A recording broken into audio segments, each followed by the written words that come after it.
అభివృద్ధి చెందిన దేశాల సరసన భారత్ చేరాలంటే యువత వారానికి 70 గంటల చొప్పున పనిచేయాలని ఇన్ఫోసిస్ సహ వ్యవస్థాపకుడు నారాయణమూర్తి వ్యాఖ్యానించారు. దీనిపై పలువురు వ్యాపారవేత్తలు, ప్రముఖులు తమ అభిప్రాయాన్ని వ్యక్తం చేశారు. తాజాగా ఇదే అంశంపై అదానీ గ్రూప్ అధినేత గౌతమ్ అదానీ ఆసక్తికర వ్యాఖ్యలు చేశారు. ఈ మేరకు ఓ మీడియా సంస్థతో మాట్లాడారు. వర్క్ లైఫ్ బ్యాలెన్స్ విషయంలో మీరు అనుసరిస్తోన్న విధానాలను ఇతరులపై రుద్దొద్దు.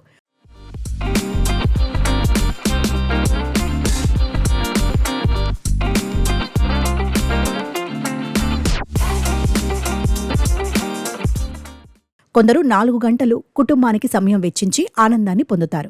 మరొకరి ఆలోచన వేరేలా ఉంటుంది. అది వారి బ్యాలెన్స్. పనిలోనే నిమగ్నమైపోతే భార్య పారిపోతుంది. మీకు నచ్చిన పనులు చేస్తే మీ జీవితంలో సమతుల్యత ఉంటుంది.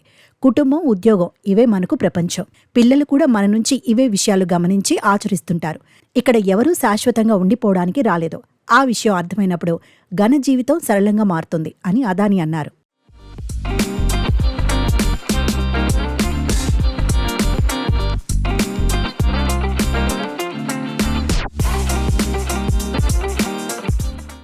గతంలో ఓ పాడ్కాస్ట్లో నారాయణమూర్తి మాట్లాడుతూ ప్రపంచ దేశాలతో పోలిస్తే భారత్లో ఉత్పాదకత తక్కువని అన్నారు. అందుకే దేశ యువత మరిన్ని గంటలు అధికంగా శ్రమించాలన్నారు.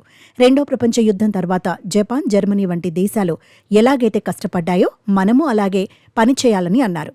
అభివృద్ధి చెందిన దేశాలతో పోటీ పడాలంటే భారత్లోని యువత వారానికి 70 గంటల పాటు పనిచేయాలని సూచించారు. దీనిపై మిశ్రమ స్పందనలు వ్యక్తమయ్యాయి. కొందరు ఉద్యోగ జీవితంలో ఉండే ఇబ్బందులను లేవనెత్తగా, మరికొందరు బాసులు మాత్రం నారాయణమూర్తి అభిప్రాయాన్ని స్వాగతించారు.